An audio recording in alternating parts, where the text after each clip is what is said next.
phase, or are there other symptoms that we would say are more typical of what they should expect when they're getting into perimenopause? And maybe you can also talk about perimenopause versus menopause. What's the difference?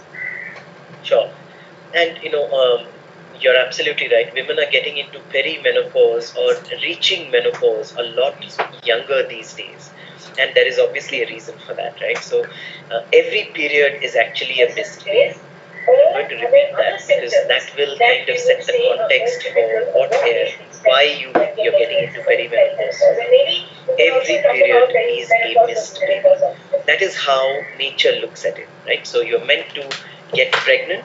You have the ability to get pregnant on a monthly basis, and when you don't, then at the end of a 28 or a 35-day period, you have a menstrual bleed, and with that, you sort of remove the inner lining of the uterus. Now, when we reach the age of mid-30s or late 30s, having not looked after our nutrition, not having spent a lot of time in stress, having focused on our careers, and therefore you reach this sort of age already not in a position to have a very healthy baby.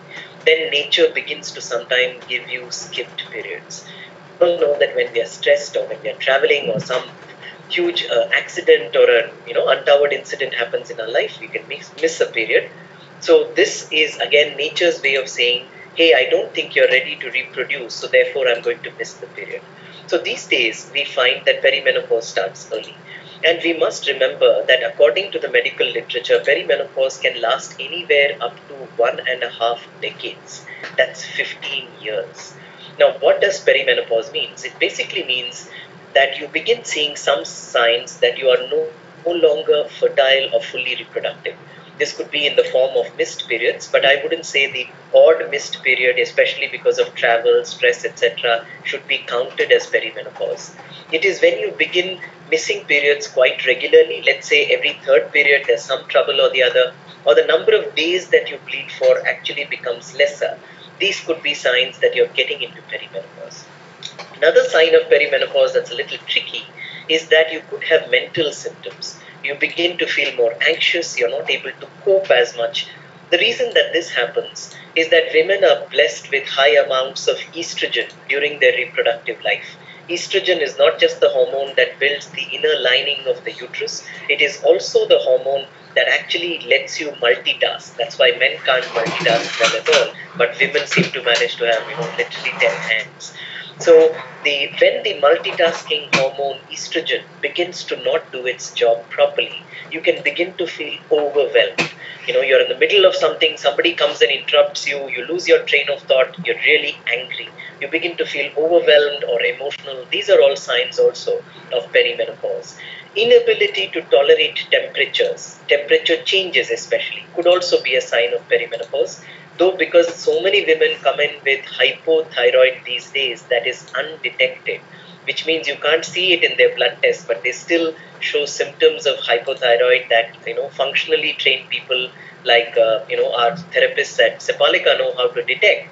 That sort of thing can also lead to temperature sensitivities, which means you go into a mall and suddenly you need a shawl. 30 minutes into the film, you curse yourself because you forgot to bring that sweater even in the Mumbai heat.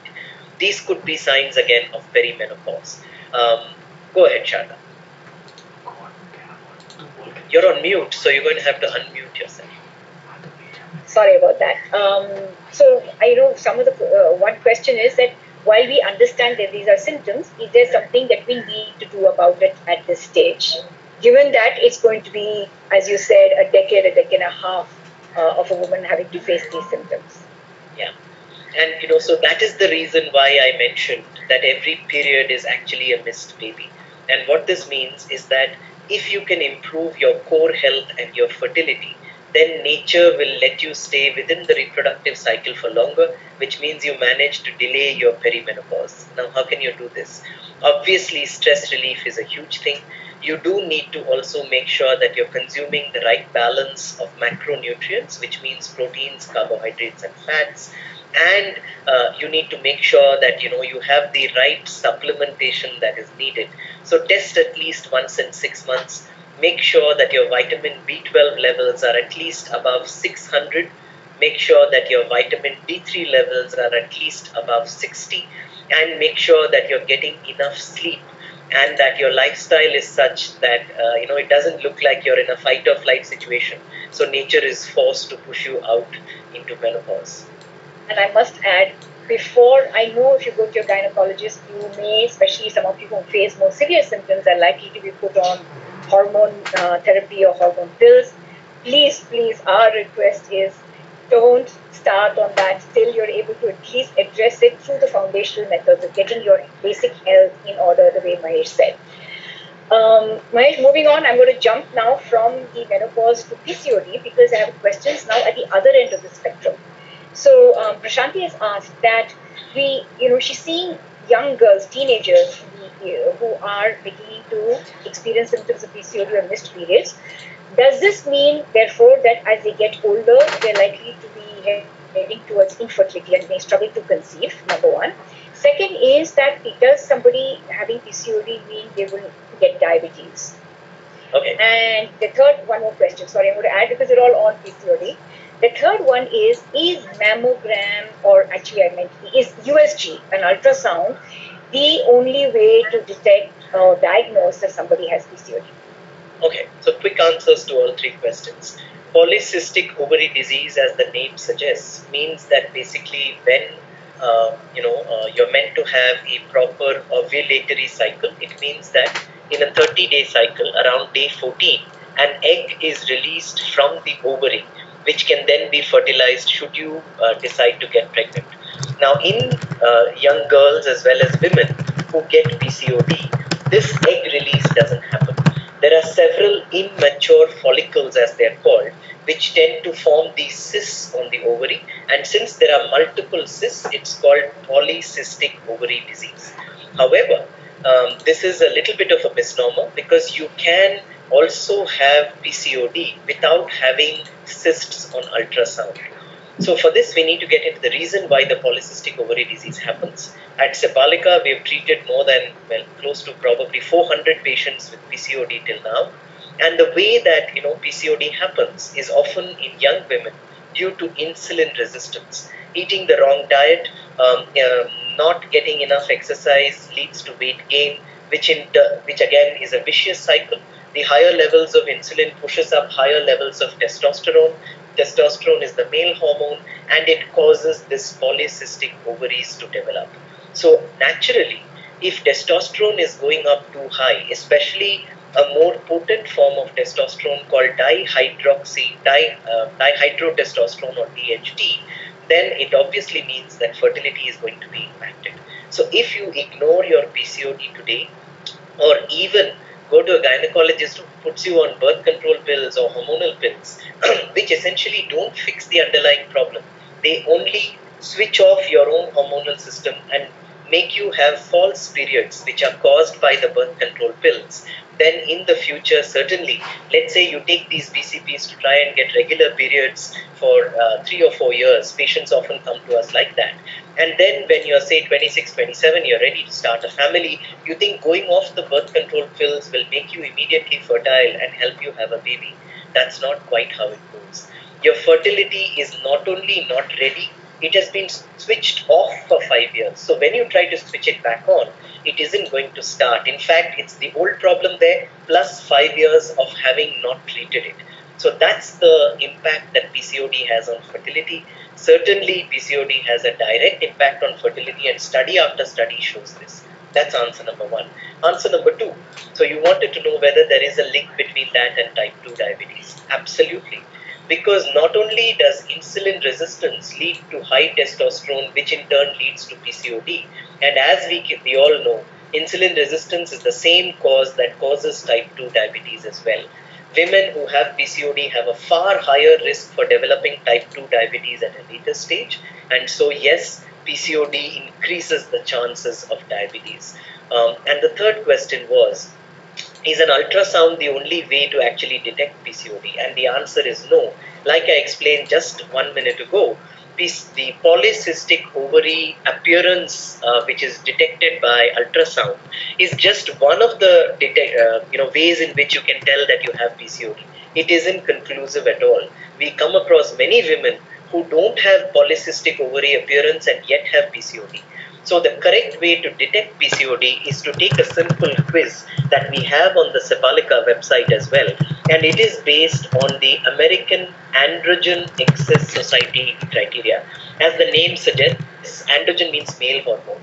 And excess is obviously when a lady has too much of male hormones. So basis the American Androgen Excess Society, you can tell, from their guidelines. For example, if a lady has cystic acne or facial hair, that could be one of the signs of undetected PCOD.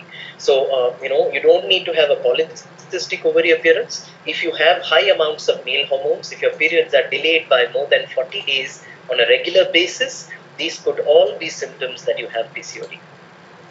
Yeah, this is important, Mahesh, because we see, and I think the point I want to reiterate is having cysts on the ovary does not mean that you have PCOD, or absence of cysts is not PCOD. It does not mean that you don't have PCOD, and it's important because we've seen so many young girls. The whole labeling of you have PCOD because you have cysts can have such an impact, especially on teenagers or girls in their early 20s. And I think I hope that those who are hearing this is clarified, that it really does not mean that you're PCOD when you have cysts on the ovaries. You just mentioned insulin resistance. There was a query from somebody saying that, is insulin resistance reversible? Absolutely. And it's not just Sepalika who does it. You have many avenues today. There are allopathic MDs like Dr. Jason Fung out of Ontario, Canada. There is Dr. Jichkar out of Pune, India, Nashik, India. So there are so many people, allopathic MDs, who now know that insulin resistance is reversible. It's not really that difficult. It's a very simple equation. If you eat too many carbs, your blood sugar goes up. Because your blood sugar can harm all parts of your body pancreas produce more insulin to try and push the sugar out of the blood into the cells. When the cells become full of sugar, they begin to resist the insulin because they can't handle so much sugar inside as well. And therefore, you begin to have high blood sugar and insulin resistance. So the simple way in which you can stop your cells from resisting insulin is by stopping putting in so many sugars into your body. So this doesn't mean just table sugar, not the white stuff alone. So all the rotis, the rice, the excess potatoes, the plain carbs, the highly processed carbs like maida that we eat, all of those lead to high degree of blood sugar, which in turn leads to your cells becoming resistant to insulin. So the first step in removing insulin resistance is simply removing these foods from your diet. And we have had so many reversals of insulin resistance as proved in the labs. So one of the simple things that we do is, whenever you test your fasting sugar, always test your fasting insulin along with it. This is one of the easiest tricks that is missed by most practitioners. So the easiest way to check for insulin resistance is to check both fasting blood sugar and fasting insulin. If your fasting insulin is anywhere above 5 units, so the normalcy, it will say whatever range, don't go by what is written as normal range in the labs, go by a number of between 2 to 5. Even if your blood sugar, fasting blood sugar in the morning is well under control, let's say it's 85, but your insulin is, let's say, 20 units, you have very high insulin resistance. The good news, of course, is that it is fully reversible just by diet and lifestyle. And this is important because we've seen so many people telling us that for them the focus seems to be only on HbA1c as the number, and the HbA1c seems to be in the normal range, and therefore I don't have diabetes. Whereas what you're saying is that that is just one, and that is a 3-month average. So what is more precise is to look at fasting insulin and fasting sugar. So there's a question that, does a normal glucometer measure insulin? No, normal glucometers don't measure insulin yet. In order to measure your insulin, you actually need to get a blood test done from a lab. So make sure that when you give the sample, you ask them to give you the results for both fasting blood sugar and fasting insulin. Since this is not a test that you have to repeat on a daily basis, you don't have to do it on a home glucometer. Let's say you do it today Then 1 month from now, having made the lifestyle changes, you can again repeat your fasting blood sugar and insulin, and that will show you how how your insulin resistance has come down. Also, like just now Sharda mentioned, HbA1c, while it is the gold standard for measuring 3-month average of blood sugar, remember that you're allowing a lot of damage to take place. It takes years before an HbA1c actually goes into the diabetic range. During that entire period, your cells are resisting insulin. They are somehow trying to not let sugar come in. And all that time, you're doing damage to your body if you rely on HbA1c for prevention rather than rely on fasting blood sugar and fasting insulin. Smita asks, can you use CGM or continuous glucose monitoring for detecting diabetes or insulin resistance? You can, however, it's not a good way to measure insulin resistance. The continuous blood glucose monitor is now available from companies in India. Your doctor still has to prescribe it, but it's a 5,000 rupee product. They put a small disc on your upper arm, and that constantly measures your blood sugar levels. What we use it for, however, is not to measure insulin resistance. It tells us something else, and it tells us something very interesting. Just what Sharda was mentioning earlier on in this talk, which is that bio-individuality is a unique thing, which means each of us reacts differently to different foods. So, for example, we all read online that millets are great for us and that diabetics should switch to millets. But which millet should you switch to? That is a decision that a continuous blood glucose monitoring can help you. So, the way it works is this. Because that little device is continuously measuring your blood sugar, and once in 15 days it transmits data via Bluetooth to a receiver that your doctor has. All you have to do is, once you start using this monitor, keep a meticulous diary of what you have eaten at what time of the day. So let's say that you're a person from the south, and traditionally your ancestors are used to eating ragi. Instead, you choose to eat jowar because it's easily available, or somebody send you a WhatsApp forward. Now, when you eat that jowar, maybe you make it into a roti and you have it, and you have that jowar ka roti. In an hour, if your continuous blood glucose monitor shows that your blood sugar spikes, that means that the jowar isn't suitable for you. This is the way in which you can truly identify what foods work for you and what foods don't, because you will have an allergic hyperglycemic reaction. Your blood sugar shoots up in response to something that should actually be healthy for you. So we have often found in our patients that people that side of the Vindhyas, so south of the Vindhyas, I say that side because I'm sitting in Delhi at the moment, but people south of the Vindhyas often do better with ragi, with foxtail millet, a few of these things that were traditionally there because our ancestors have eaten that traditionally. So you may find that those things react and show in the continuous blood glucose monitoring. So that is the reason we use it. We also use it to see if stress has an immediate reaction. So if you make a note of the stress that you underwent at some time of the day, and we see that your blood sugar is spiking with it, then we know that giving you a breathing exercise at that time is the way to lower your blood sugar. But for insulin resistance, you still need the actual blood test done by a lab. Yeah, and just on this point on millets, Mahesh, while you did mention that maybe while millets in general are good, it does not mean there's a blanket approval that's given to all millets because it depends on what works for you based on your genetics. The other point that I wanted to add was that multigrain flour, multigrain roti, multigrain atta need not necessarily mean it's good. And I'll tell you why. What I find is that a lot of these multigrain mixes do have, for example, bajra in them. Bajra is a winter grain. It cannot be and should not be eaten in summer. Jowar is more suitable for you in summer. So my request is that we all need to do a little bit of more research and sort of understand that what is good for the location where you're based in. So each local and each seasonal. So just because it's multigrain need not mean it's good. Just because olive oil, everyone speaks about olive oil, doesn't mean olive oil is suitable for all kinds of people, or for all people. There's a related question on insulin. Is fasting insulin the only measurement to take to measure insulin resistance when we go to a lab? Yeah, so the name of the test is fasting insulin, and you must get a fasting insulin done along with a fasting blood sugar for early detection of insulin resistance. Okay. I'm going to switch gears, Mahesh, now and move to migraine. My favorite topic, because I'm sure a lot of you know that we started Sepalika because I used to suffer from migraines, and Mahesh helped me get over something that I couldn't handle for almost 10 years.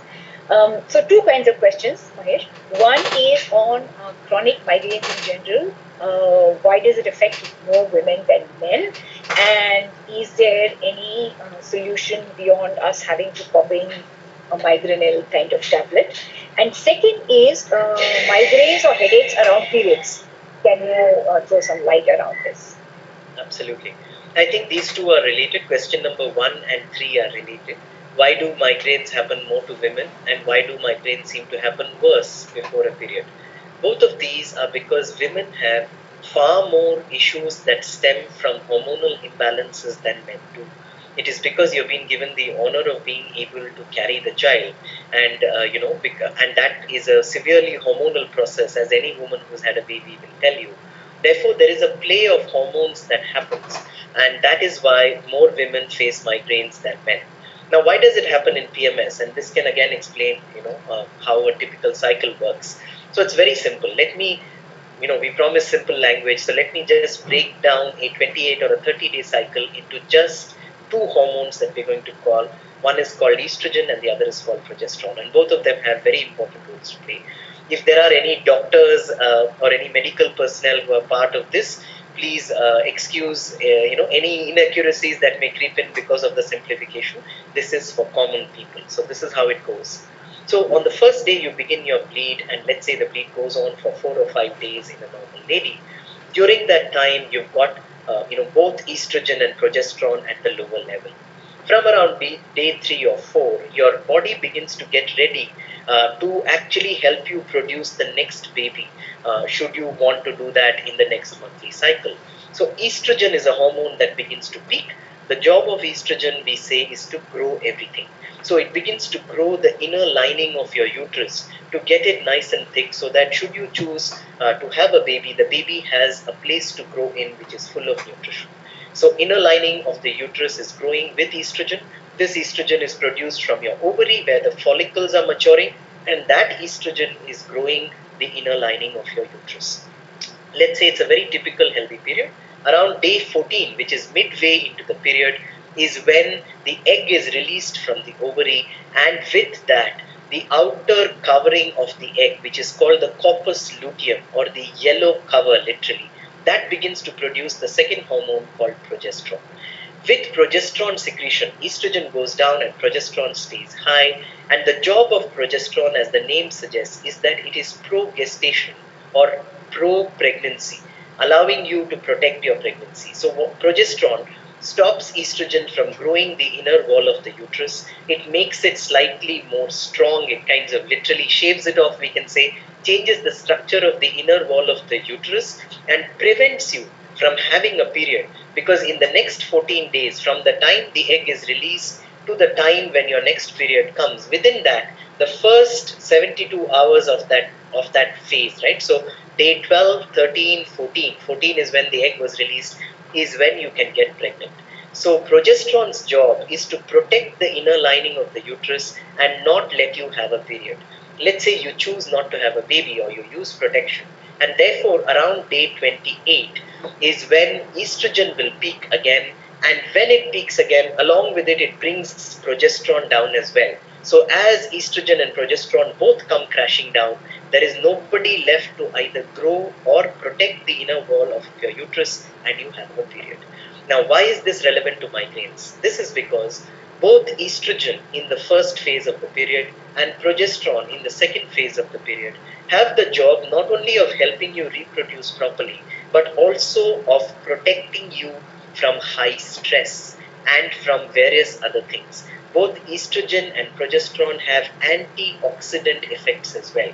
Nothing in the human body just does one job. Like all the women, it multitasks. So estrogen and progesterone have the job of being protectors against stress. So as you can see, just before a period happens, when both estrogen and progesterone come plummeting down, there is no buffer against the stress, and you can easily have a migraine. So that's why PMS is a time when you should be extra careful especially about the foods that you eat and the various sorts of activities that you do.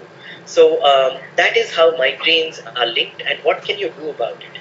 Well, what you can do about it is pretty much what every lady should do in the run up to her period, especially if you're somebody who has PMS or pre-period migraines. Number one, stop having heavy processed oily foods at least 4 or 5 days before your expected period date.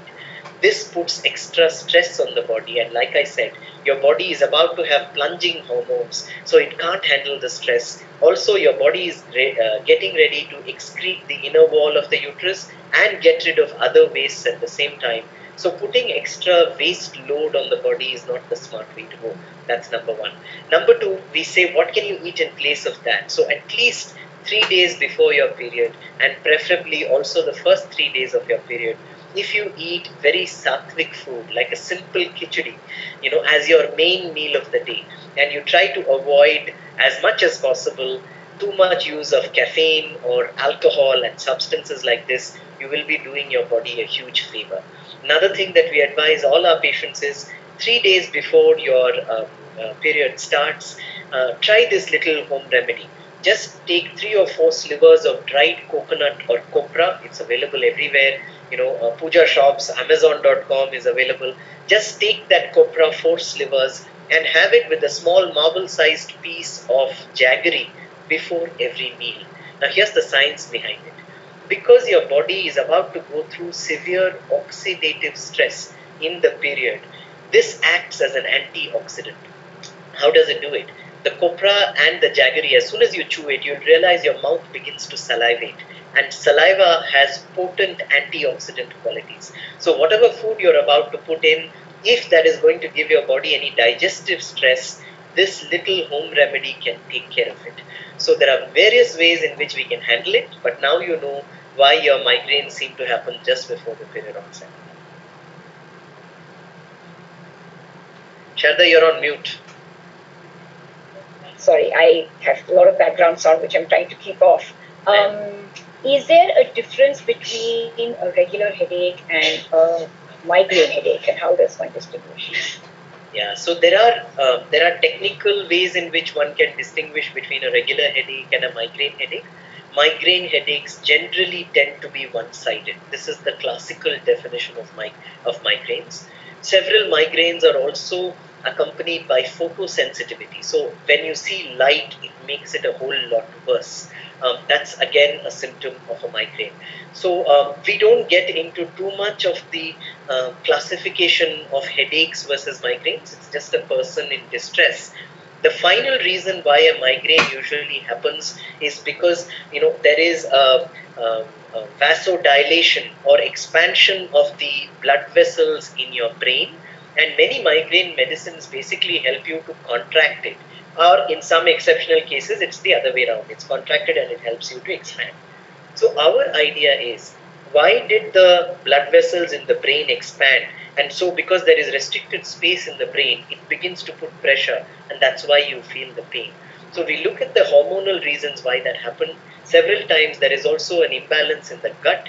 So just doing the common sense things that anybody would have told us. If you feel the migraine or the headache is coming from acidity, then go easy on the food a little. Take natural antacids, simple things that you can do. The primary thing is, like all healthy animals, go a little easy on food when you have the migraine. There could be a craving for things like chocolate and carbs. This is usually happening because your body is trying to compensate for the extreme pain, but this can often be a sign of a magnesium deficiency. Especially chocolate cravings are often a sign of magnesium deficiency, and the simple way to actually see if you have a magnesium deficiency is not by testing, because real testing of magnesium happens only inside red blood cells, and it's a very expensive test, and the blood level normal magnesium test which comes in some packages is pretty useless. So the simple way to test if you have a magnesium deficiency is to start having magnesium supplements which are easily available. We use a magnesium glycinate form which is easily available on Amazon. Take it up to the point when your stools become a little loose. At that point, you have reached your maximum dose, so you don't have to take it anymore. But you'll be quite surprised. The magnesium not only helps with the migraine headaches that may happen around the period, it also helps to reduce period pains. I think before we started the Zoom, there was already a question on how to reduce muscle pains during periods, and that, rather than use meftalspaz or any of the other antispasmodics that are available in allopathy, you can resort to them. Of course, we never, are foolish and say you have an office day, don't take a meftalspaz, but there are other alternatives. Remember, the mefenamic acid, which is the active ingredient in meftalspaz, is also available in fennel or sof. So we have a simple home remedy that we give to women at Sepalika, which is just a sof and jeera based remedy, where you boil the two of them, make it into a decoction, cool it and have it, and that can help to reduce your cramping as well. So magnesium and home remedies could be a good way to handle migraines. Question on spotting between periods. What does that indicate? Second question is related to the same thing. Does it indicate arrival of perimenopause? Well, spotting between periods is primarily what I explained earlier, that progesterone in the second half of your cycle has the job of protecting the inner lining of your uterus and not allowing it to break down till you decide you don't want to have a baby, right? So from day 14 in a normal period to day 28, progesterone is meant to protect the inner lining of the uterus. If for some reason progesterone secretion is not sufficient, which means either you didn't release an egg during that period, or even if you release the egg, the outer covering of the egg, which is the yellow covering that secretes progesterone, is not able to secrete enough progesterone to protect the inner lining of your uterus. So some bits of it actually begin to fall down in the form of spotting between days 14 and 28. It could even happen in the earlier part of it. That then shows that there is a problem with hyper or excess amounts of estrogen, and there could be some uterine issues as well, like fibroids. But either way, it finally shows a progesterone deficiency. Now, does the progesterone deficiency necessarily mean you're perimenopausal? Not really.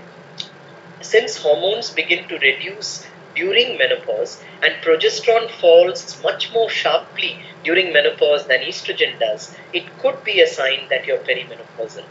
Either way, the answer is, again, to protect yourself in that day 14 to 28 period. Ayurveda often says, avoid excess heat producing foods during this time. Your body is already going into a heat phase or a hotter phase. And now we have, Sharda, scientific evidence that Ayurveda knew what it meant, what it was saying. So during the first 14 days of the period, the temperature of the lady, the rising morning temperature of the lady is lower. And as soon as ovulation happens and progesterone begins to do its job, the temperature rises up by about half a degree and it stays there till the actual period happens. Again, at the period, the temperature plummets. So when Ayurveda says that a lady enters into a more pitta or a heat phase, and when she's having her period, they knew exactly what they were talking about.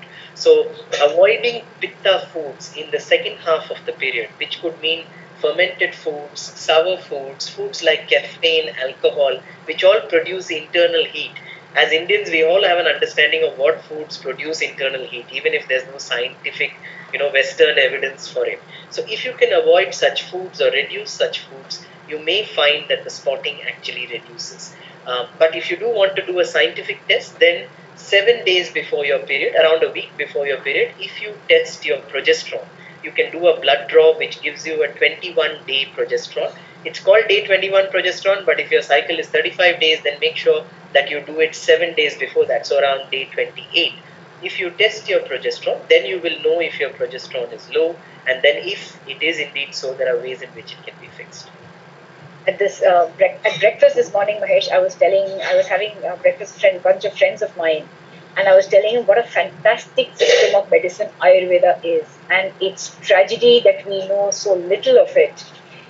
And I told them that basically my aim over the next 1 year is to learn a lot more Ayurveda and see how we can integrate or incorporate elements of it into our current day lifestyle. Okay, moving on to our next big topic on mammograms. Are mammograms necessary? B, if yes, how often should we do them? And C, is mammogram a good way to detect if you are in menopause? Okay. I mean, certainly the last question first, because it's a lot simpler. Mammograms have very little to do with menopause, one way or the other. So you don't need a mammogram to tell whether you're in menopause.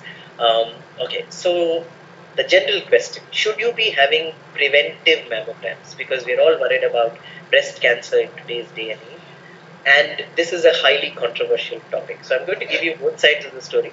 And I'm probably leaning on to one side, maybe at a 60-40. So I won't say that it's a very clear open and shut case and nobody should be having mammograms.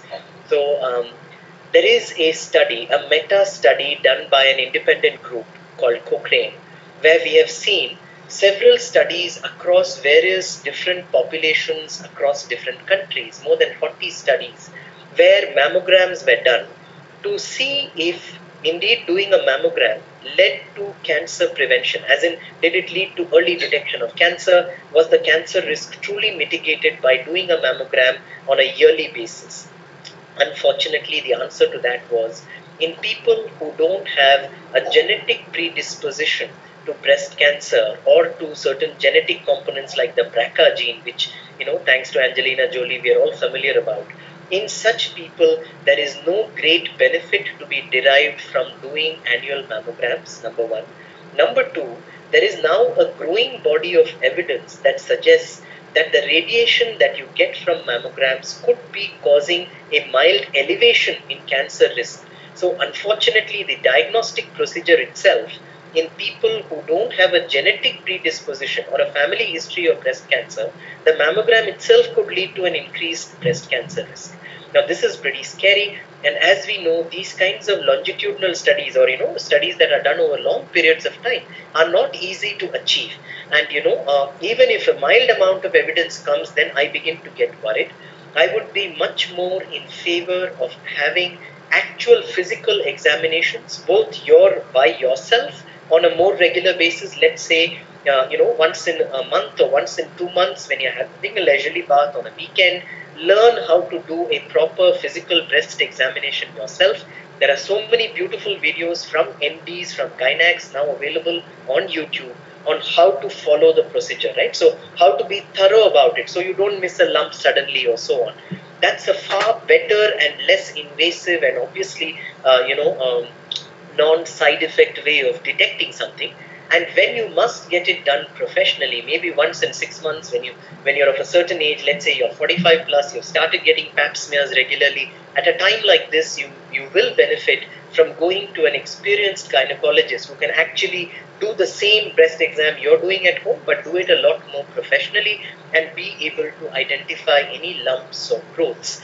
That is what we are advising our patients. But like I said, it isn't an open and shut case. If you're somebody in whose family history there is more than one person with the breast cancer, history, let's say there's a mom or an aunt or a grand aunt or somebody, in the paternal side, where there's a lot of history, then you may well face some level of better protection from actually getting the mammogram done because you're at a higher risk. So there isn't a simple answer, but if you are just doing it for prevention and you don't have enough of a history to do it, then there are better ways to do it, is what I'm saying.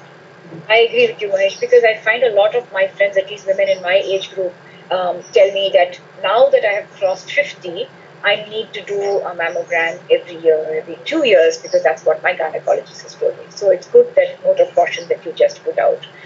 There is a question from somebody who says that I have been on a ketogenic and a carnivore diet, and my blood sugar levels are still high. It's extremely frustrating. Is there something that I can do? Yeah. So again, so this is why we say that continuous blood glucose monitoring may be a good idea, especially for somebody like this person who seems to be a refractory. So when we look at all the medical literature, people like Dr. Jason Fung, who's a nephrologist whose main work is reversing diabetes, they are often putting people on a keto diet. If you go to examine.com and you have a professional membership and you look at all the studies, you realize that the number one intervention for bringing down blood sugar seems to be a keto diet. And yet people come to us who are on a keto, paleo, carnivore diet who seem to have still high levels of blood sugar. What's happening? So it's important for such people to look at the CBG, to do mild. So for example, this is what I would do if this was happening to me. I'd put on the continuous blood glucose monitoring. I would stay in ketosis, as in I would either use urine strips to identify that I was indeed in ketosis, and then I would look at my blood sugar post-meal and see how my blood sugars were doing. Then I would get out of ketosis. I would cycle out. I would look at using some good complex carbs like vegetables for a short period of time. I would eat those, and I would look at my continuous blood glucose monitoring and see if my body responded differently to blood sugar. So remember guys, everything that we have as a gold standard, so we say HbA1c 6.2 is gold standard, and below this suddenly you're non-diabetic, above that you're suddenly non-diabetic. That's not quite how it goes with individuals. These are thumb rules given to all of us to make our lives slightly easy so we can catch something before it happens. But it doesn't mean one size will fit all. We've had several people who have come to us with keto for too long who've had other issues of autoimmunity as well. Whereas again, the literature tells us keto will reverse autoimmunity. So if you're somebody who has a Hashimoto's thyroiditis or something, going on a keto diet often reverses Hashimoto's. The blood markers all come down. But there are enough people where it causes autoimmunity as well, because we tend to get the refractory cases that nobody else can solve. We see quite a few of these. So my suggestion would be use continuous blood glucose monitoring and work with a nutritionist who, is ready to listen to you. This is crucial, So most practitioners, what happens is they finally tell you, if you're not in the book, you're not real. They don't say my book needs to be updated. So the book is meant on history. If new cases present, you have to update the book. So that would be my advice. And while we're on keto, Mahesh, since it's such a popular diet trend these days, I just thought we should share with people our own experience with some of our clients who came to us on a ketogenic diet, because keto has fantastic weight loss success stories. And if you remember, we had somebody who came to us wanting to lose weight, and therefore she went on a keto diet. And you remember how she started missing her periods because of keto. Because keto meant you took away so much of carbs that the body suddenly thought it was stress situation for the body. And it went in a stress situation, body will deprioritize reproduction, will deprioritize periods, and therefore it shut down periods. So keto is not necessarily good for everybody. And Mahesh, the other thing that I've been reading is that a very high fat and protein diet, and in keto where you barely eat vegetables or complex carbohydrates, can alter your gut microbiome, or the range of bacteria that are there in your gut, which can have health implications. And because keto is relatively new, those kind of long-term effects have not been studied. So while you are on, not that we're discouraging you from getting onto keto, but we just want you to walk into it with eyes open. Right? Absolutely. I mean, I think again, this point is coming back to bio-individuality, right? And a keto diet is often a therapeutic diet. I don't agree that it is a way of life. Yes, there are people who go back to the hunter-gatherer history. They tell us this is how we live, so this is how we are meant to live, etc., etc. When was the last time your ancestors hunted or gathered? I'm kind of wondering. And do we really, is it so foolish? Is the human body so foolish that over millions of years of, adaptation, and since the introduction of agriculture, etc., are we saying that, our body doesn't know how to handle carbs at all? So I believe that keto is a therapeutic diet. It should indeed be practiced. The beauty of keto is it takes away a lot of the processed carbs, right? So the minute you get on keto, out go your bagels, your croissants, your roti, your rice, and a lot of this is highly processed in today's world.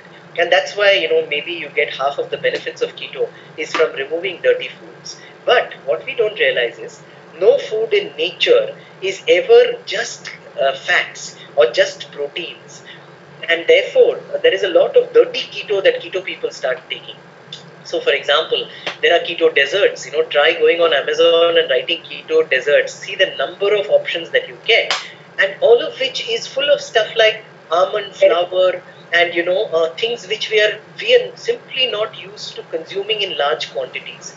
Which hunter gatherer found almonds all the time and pounded it in a rock mortar and pestle and used that to make keto cookies? I'm not very sure that these are things that nature meant us to do for a very long term. These are therapeutic diets. I mean, Ayurveda puts you on therapeutic diets. There are diets when you eat just khichdi.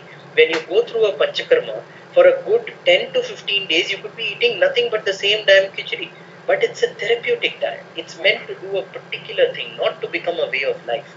And like you mentioned, Sharda, a woman who goes on keto must be even more careful to cycle in and out of ketosis, because her body, there is a particular mechanism in her body that tells her that she is fit to reproduce and have a period, and that is called the insulin sensing pathway.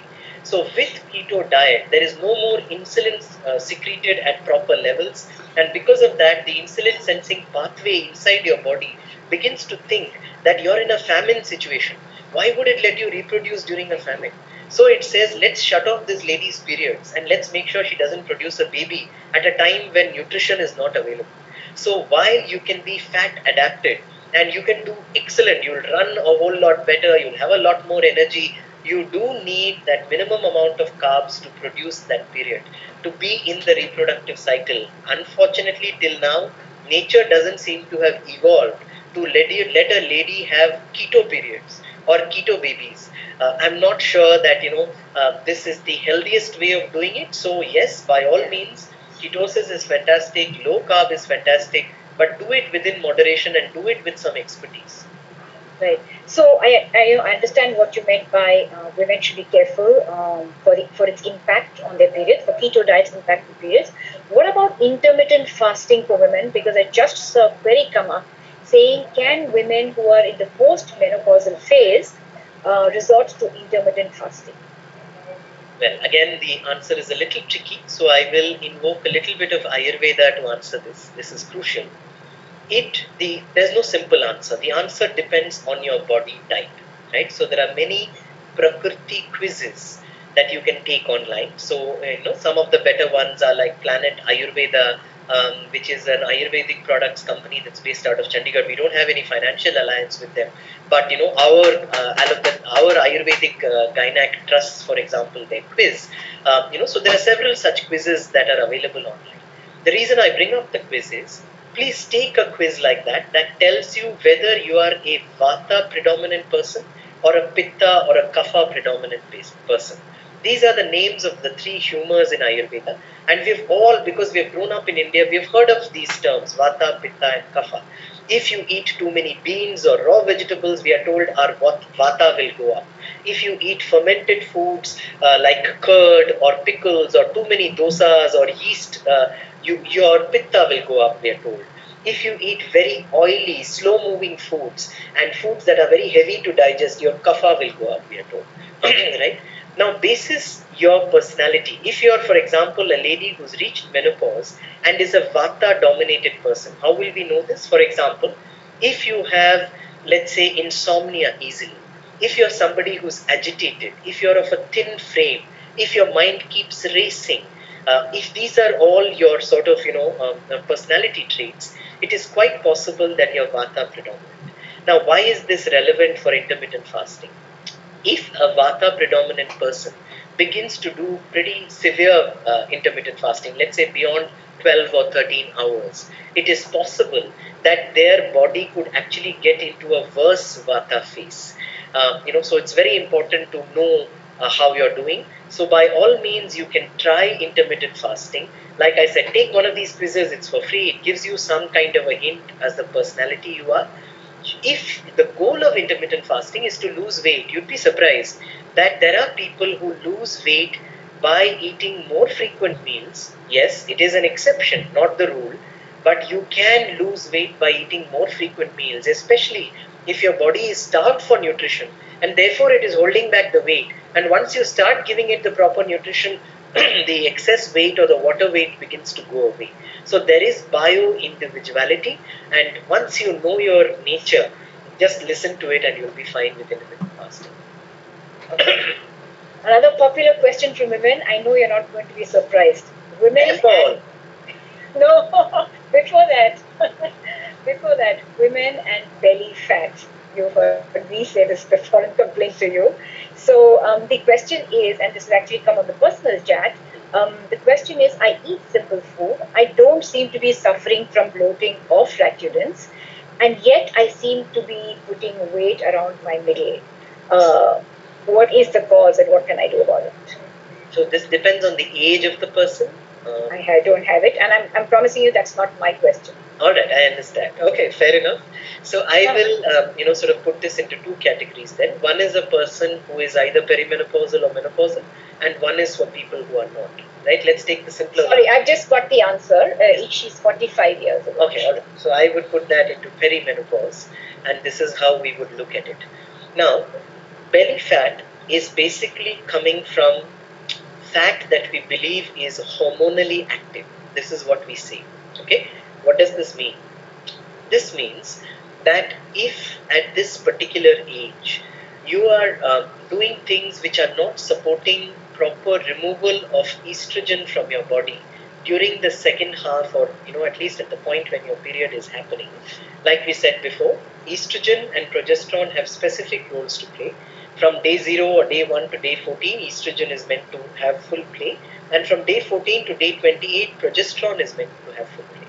Now, around the day 28, when the period happens, your body tries to break down the excess estrogen, which is no longer needed, and remove it from your body. This is called estrogen deconjugation. If that doesn't happen properly, because your gut bacteria isn't working very well, or you're at that age when you have lower amounts of progesterone and not as low amounts of estrogen, then you will find yourself in a condition called estrogen dominance. This estrogen dominance begins to make you put on weight around the midriff or the belly. So the important way in which you can begin to address this situation is certainly by identifying and reducing insulin resistance.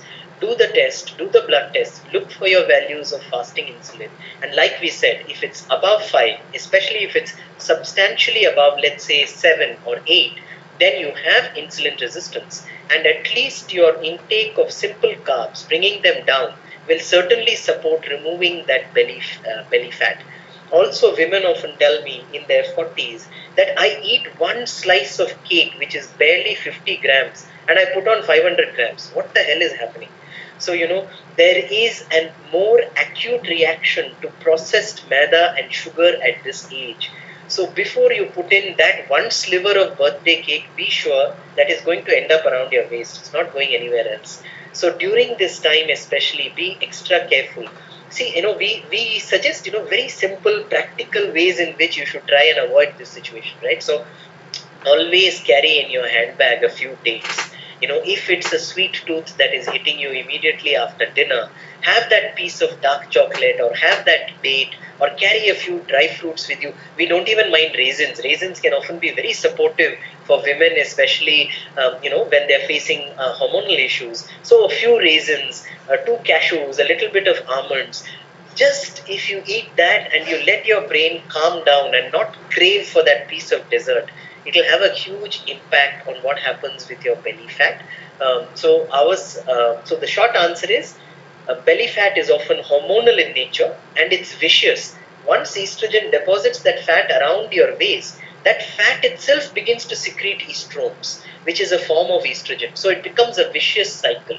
So the best way to do this is to reduce your insulin resistance, try and reduce your carbs, especially the highly processed carbs, and you should see a difference in this.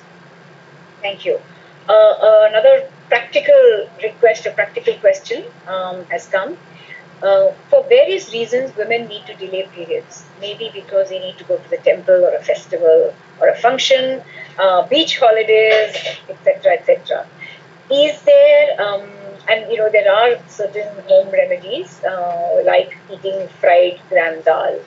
Is that safe, or do you have other safer and more natural methods to, first of all, is it safe to delay periods? And secondly, if it is there any effective technique that you can recommend? Yeah, so despite all the sort of, practicality that Sepalika tries to bring to, all our patients, this is one of those places where I draw a hard line. Unless it's your own marriage, we will not try and help you delay your periods, because it is almost so. In Ayurveda, there is an injunction that the one thing that reduces your lifespan is suppression of natural urges. So whether it is the urge to urinate, the urge to defecate, the urge to sneeze, or the urge to have a period, so I wouldn't call this an urge, nobody gets an urge, but to delay the cycle, is not something that is good at all. It can often lead to, the way we see it, at least in the Western science, more endometrial thickness. It can lead to upsetting the delicate balance between progesterone and estrogen. Women often think that it's fine to take a birth control pill at a time like this, or take one of the allopathic ways to delay the period. We don't advise this at all. There are no studies that I can cite at this stage. I'm sure if I hunt, maybe I should, that's the important thing. I will hunt up studies that show what is the impact of delaying periods using medicines. But certainly this is not suggested. So therefore what we do is, we instead give them the simplest of gentlest of remedies. And that is tying a black string around your big toe. So we say, tie a black string around your big toe. And this is part of color therapy. And later on in life, I realized that this is also part of acupressure. So there are certain meridians that pass through that whole area, the base of your big toe. So tying a black thread, may help to delay your period. But it will only do it if the damage to your body isn't so severe. This is all pseudoscience. Sorry guys, I can't back it up with anything at all. I'm just telling you a simple nuska that I heard from, a lady in a village when we used to do work with UNICEF trying to teach women menstrual hygiene. And, this was told to me and several women since then whom I have told it to. It's a 50-50 hit rate. So it could be just a placebo, but it seems harmless enough. And I might just allow that. But, every other way of postponing a period, we try to discourage you severely from. All right, so not so good news on that front. Okay, another topic, something that we have not discussed so far, is non-alcoholic fatty liver disease. A quick one-liner on what it is for the audience, but the specific question has been that is insulin resistance the cause of that? Yes, absolutely. And the answer to the second question is yes. There is a resounding amount of literature, scientific literature, that shows that insulin resistance happens for several months, if not years, before a person develops NAFLD, or non-alcoholic fatty liver disease. So the name is very descriptive. There are fat deposits that begin to form in your liver as a result of, generally this happens to alcoholics because the body is unable to process too much alcohol. It puts the toxins in the alcohol in fat globules and it stores them in the liver for future processing. Obviously, this hampers the work of the liver because the surface area that's available for enzymatic reactions in the liver keeps reducing as fat deposits increase. Non-alcoholic fatty liver happens when there's too much sugar in your blood and the sugar has to be put away into some cells. So after it's put into first, let's say, liver cells for a small amount of glycogen or stored sugar reserve, the body simultaneously is putting the sugar away in muscle cells, fat cells, etc. But when all of those reserves are full, it will come back to the liver where it will thrust it full into liver cells as well. So this develops deposits in the liver which are called non-alcoholic fatty liver deposits. So yes, again, NAFLD is closely associated with insulin resistance. As you reduce processed carbs in your diet, as you reduce insulin resistance, your ultrasound will show actually in anywhere between 3 to 6 months, depending upon the severity or the grade of the fatty liver, it will show actual reversal of those fatty deposits as those fats get burnt away. Right. Thank you. A question on cholesterol. I have high cholesterol, and is there a natural way of reducing it? I am perimenopausal. Okay, so I'm going to take a slightly different tack on this. I'll give you the usual Sepalika answer as well. So our usual Sepalika answer is, we don't think cholesterol is a bad thing. We believe that all hormones are created from cholesterol, and therefore reducing cholesterol, especially with statins, is a bad idea. So everybody gets put on statin medication. They're all told this is a very small dose. People will come to me and say, doctor has said this is the lowest dose you can put me on. Well, it doesn't matter how low the dose is. We don't believe that artificially suppressing cholesterol is the right answer, because cholesterol is something that is made in your body. Most people are surprised to hear that 80% of cholesterol is made in your liver irrespective of what you eat. So it doesn't matter. 20% is only dietary cholesterol. So 80% of that number is coming from your liver. Now, in perimenopausal women especially, and this is the special point I want to make on this Zoom call, almost always high cholesterol, once you rule out the dietary causes, will come from a hidden hypothyroidism. If you have thyroid disease that is not showing up in your lab report, so not only is your TSH seeming to be normal, but your free T3, free T4, which are rare but important tests that Sepalika does, even those seem normal. Despite all of this, if you have a new condition that is emerging in the 21st century that is called tissue hypothyroidism or thyroid hormone resistance from your cells, which is similar to insulin resistance from your cells, then you will end up with high degree of cholesterol.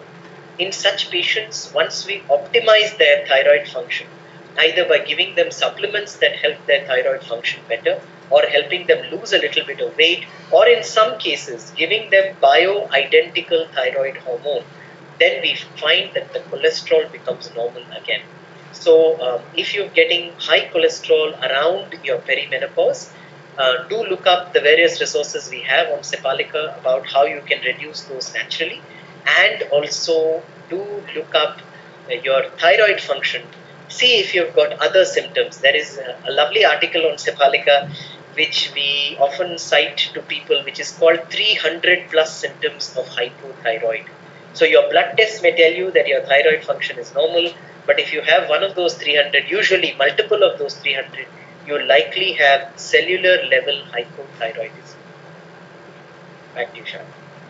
Yeah, I want to reiterate this point because I think every second or third person that we see at Sepalika comes to us with symptoms of thyroid or hypothyroid or a poorly functioning thyroid. However, their lab reports seem normal. They have a discussion with us saying, oh, but my TSH, my T3 and T4 are within range. And why are you saying so? And we find that and I always tell women this, that people think that heart is the most important organ in the body. I believe that it's the thyroid. Given the number of functions that it does, everything from our basal metabolism, which is how fast we burn our food, how we generate energy at a cellular level, to how cold or hot we feel, to how well our digestive system functions, can often have an underlying thyroid issue. And just by strengthening the thyroid, how a lot of these problems seem to go away. So you don't seem to even connect that your constipation is coming from a thyroid malfunction. And for most of us, when we face constipation, either we tend to drink a lot more water, we tend to eat more fibrous food, we have isabgol, or we have trifla. Not that any of these are bad and not that they are wrong, but you still face chronic constipation over the years, not able to solve with one of these, then please go and figure out that there is likely to be a thyroid connection. So thyroid is, to me, is the guy that goes is sitting just below the radar part, has such a huge impact on how we function. There is an increasing amount of literature, and I want to leave this with people because, again, like you said, thyroid is the master hormone. So I would encourage all the people, this is a highly aware group, I'm sure. That's why we're all sitting here on a Sunday afternoon. And I would say that, look up literature or articles that are suggesting that low amounts of thyroid hormone function in the cellular level is almost like a way in which nature is, reducing or trying to remove people who are not in great health by reducing their lifespan. It's now thyroid hormone resistance is almost called like a nature's reaction to people who are unable to live the modern life. And therefore, optimizing thyroid hormone becomes a crucial pillar around which everything happens. I tell every patient who comes in that thyroid hormone is like the starter. It's like the starter in a car, and without that, no cell can function. So the only hormone for which every single cell in the body has a receptor is thyroid hormone. So getting your thyroid optimized is crucial. And since we are on women's health, I can't resist but ask this question and ask you to actually explain to everybody the connection between the thyroid hormone and your reproductive hormones, which is the impact of a malfunctioning or underfunctioning thyroid gland and its impact on estrogen, progesterone, and hormone and the menstrual cycle. So, every single hormone in the human body is finally controlled by the master hormone, which is thyroid. Right? So the body literally uses the thyroid as the way to either decide whether you're in a famine state or if you're in a fully functioning state. And therefore, it's no surprise at all that reproductive hormones will be directly impacted by whether you have a hypothyroid condition or not. In fact, Sharda, I won't take any names, but one of our recent patients whom we helped her to get pregnant after 9 failed IVF rounds. This was because everybody was working on her reproductive hormones, FSH, LH, estrogen, progesterone. There wasn't anything she hadn't been given. And yet, nobody had looked to see that she had normal looking thyroid in her lab reports, but clinically she was hypothyroid. The minute we introduced BHRT thyroid hormone to her, she conceived within the first month naturally, and is now, touchwood, in her 3rd trimester. So we hope to announce the next Sepalika baby soon. But the crucial thing is, thyroid hormone decides whether you're in a fight or flight state or you're in a normal nutrition state, whether you're in a famine or not. So whenever you have hypothyroidism, all of the other hormones down the line, which is estrogen, testosterone, progesterone. So not just women, so there are lots of men here as well. So testosterone as well. These are all down the line hormones, all of which are controlled by the master hormone thyroid. So here's an example that I give. So when bears go into hibernation, right? So this is nature's way of showing us examples of what might happen to human beings. So when bears go into hibernation, their levels of free T3 drop perilously. They go down so much, and the reason that the bear's body is doing that is to lower the metabolism of the bear so that it can survive without food and water in the winter months when it's meant to just sleep and have its heart pumping. So imagine, in a human being who's trying to live a 21st century life, if you have low levels of thyroid, why would you not feel in a hibernation state? That 3 p.m. plunge that you feel, that desire to not get out of bed, that shawl that you need when you enter into a cold mall, that feeling of not being interested in your, at the end of the long day, your child's birthday party, you have no interest. That missed period that happens, the heavy bleeding that happens, all of this could be coming from a low thyroid function. So all the hormones are linked to each other, and the body will always use thyroid as the master hormone to control whether reproductive hormones work properly or not. You spoke about BHRT or bioidentical hormone replacement therapy. Is there a right age to start having bioidentical hormones or progesterone supplementation? Again, one of those questions which is a little tough and highly individual. However, I'll give a thumb rule at Sepalika. See, Sepalika believes on working on the foundation, right? So we often say the ground floor, the ground floor and the first floor are nothing but your diet and your lifestyle. Are you eating the right macronutrients? Is your balance of protein, carbohydrate, fat proper? Are you getting all the vitamins you need? Are you sleeping properly? Do you have emotional connect with your family, with your partners, with your friends? These are the base. And BHRD is on the 5th floor, right? So all sort of, progesterone replacement, estrogen replacement, testosterone replacement, I consider it the 5th floor.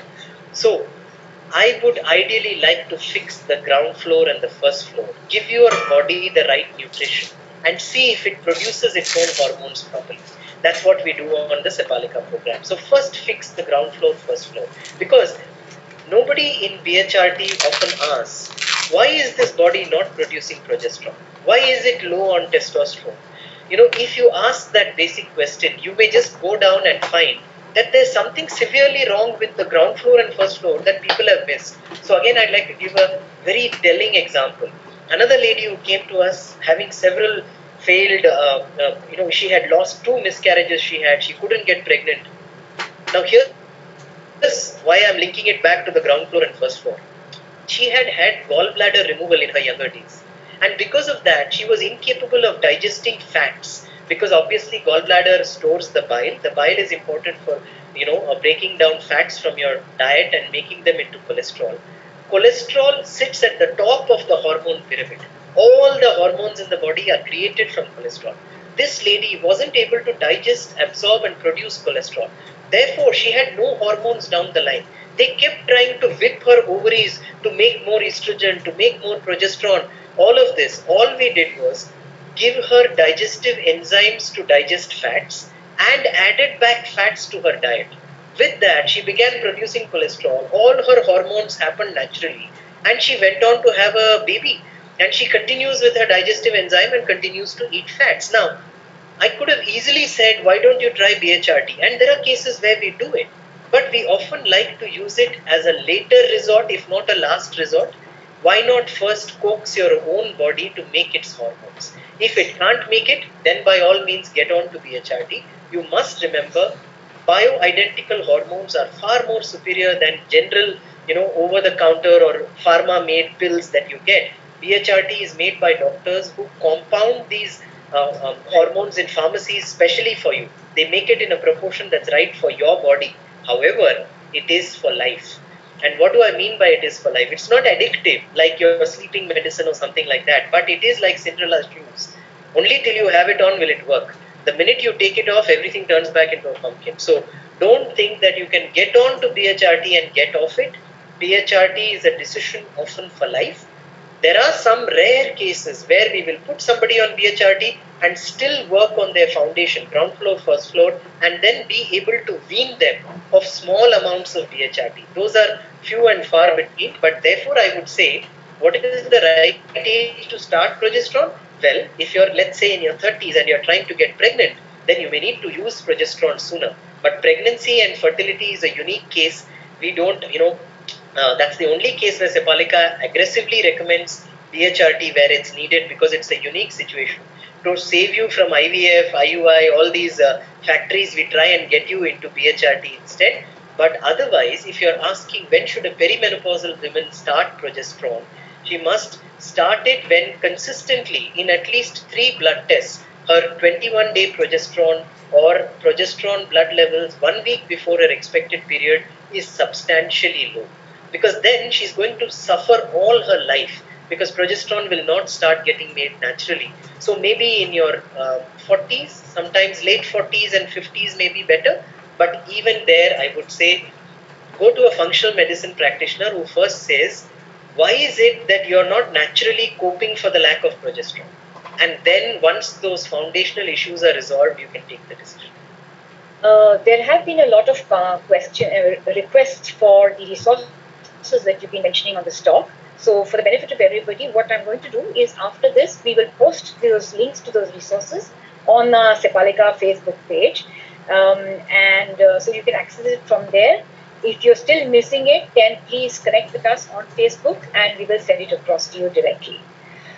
This case that you just mentioned, Mahesh, on the gallbladder issue. So I was doing a women's health talk last week with a corporate in Bangalore, and I was telling them about the same case study where we actually tracked the gallbladder removal as a potential or a possible culprit for the woman's continuous inability to conceive despite IVF. And they couldn't believe it. I mean, they were saying, what has a gallbladder, which we thought was somewhere, which is about storing bile, have got to do with, producing a baby? But see how when you go back to foundations. So Mahesh always talks foundations, and I do the same thing, but I call it north to south, which is everything starts with what we eat, or even sometimes, or even above that, which is the brain. And all your hormones, everything starts, whether it's a pituitary, hypothalamus, everything, pineal gland, they're all sitting here. So you're going to fix, and whenever you have health issues, trying to fix them as what he said is a foundational level, or approaching it north to south, to us is the way to go, rather than trying to attack the where the problem is, manifesting itself, let's say in the uterus or the ovaries or your knee or your hip or whatever it is, it's so much more sensible to do it that way. One last question, Mahesh, before we sign off, and this is on varicose veins. This is somebody who is pregnant, and she says that I hear that the calf muscles are like the second heart to the human body. I've developed varicose veins in my pregnancy. Is this going to be a lifelong condition that I have to contend with? Okay. So varicose veins in pregnancy, I'm not sure about the particulars of the pregnancy. It can often happen. Is the lady currently pregnant? Is that what you said? Yes, she is. Okay. No, so then I would say nothing to do at this point of time. Pregnancy is a unique condition in which one must be very careful about every intervention. But certainly varicose veins can be reversed after you deliver your baby as well.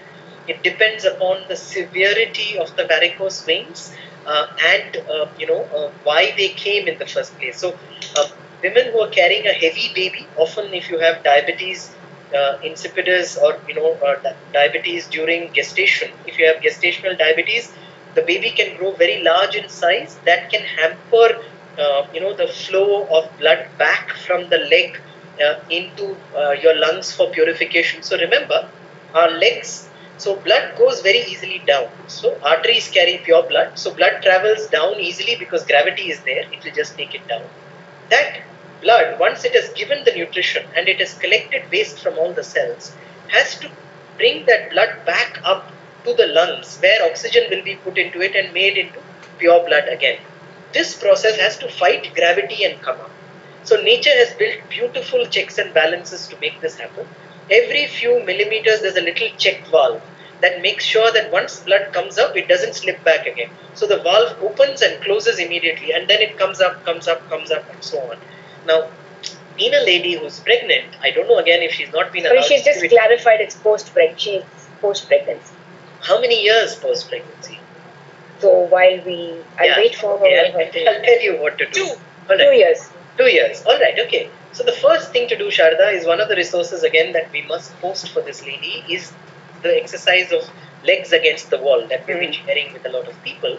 So remember, this reverse flow of venous blood back to the lungs is what is compromised. Why do you get varicose veins? Because the system by which the body pumps impure blood back against gravity to your lungs, that isn't functioning too well. Either the valves have gotten weak or the blood is staying too long before it gets pumped up to the lungs. So this leads to the veins having too much blood in them, number one. Number two, also blue colored blood, because obviously it doesn't have oxygen in it. So because of this, you get these tortured, we call them tortuous veins in medical language. So it's curved and it's full and it tends to be painful because obviously the vein isn't meant to have so much blood in it. So and it's blood that doesn't have oxygen in it. So doing the Viparit Karni kind of exercise. So legs moved against the wall at your hips and then allowing for the blood to flow, not having to fight against gravity and come. That is one way of doing it. Second way I would say, and this is where it gets a little controversial and woo-woo, is to stand barefoot on the ground. You need to do this, or you can even sit if you want, but 40 minutes barefoot on the ground. Funnily enough, the way in which the veins are able to transport impure blood back to your lungs is using a process that depends upon free electrons in your body. So if you have too much oxidative stress, that free electrons don't work properly. The earth is the biggest donor of free electrons. So when you put barefoot on earth, the earth will send free electrons into you. The veins will again get the ability to be able to move impure blood up properly. So that is the second advice. The third advice is to start taking vitamin K, which is very important for the inner walls of the veins to have proper form and shape. So those are the things I would suggest you should try and do. Vitamin K is vitamin K2? Yes, vitamin K2. Okay. And can these varicose veins contribute to deep vein thrombosis? Yes, they can. That's a tougher condition to treat because if, so thrombosis basically means that some of the blood gets clotted and then it can break free from there and even go and get stuck in your heart. So, deep vein thrombosis is a serious condition. So, I would say that try these natural methods of making your varicose veins better. Even acupressure can help, especially when it's done at the bottom of the feet by somebody who understands how to treat varicose veins. I would use these processes first. Right, great. Thank you. It's been like an hour and a half of, I think, fascinating session as always, Mahesh, covering a wide range of topics on women's health. Thank you so much. And if you do have more questions, please post them on our Facebook page and we will answer them for you, including the resources that we mentioned during this talk. Have a lovely Sunday, everybody. Yeah, so it's already 12:30, near lunchtime, so we don't want to hold you guys back. Anybody who may have posted a question that we have inadvertently missed, we'll make sure that we give you the answers on the Facebook page, in the comments, like Shadna mentioned. Thank you so much, everybody, for joining us. Have a wonderful Women's Day tomorrow, and let's hope every day is Women's Day, because you guys are in great health. Thank you.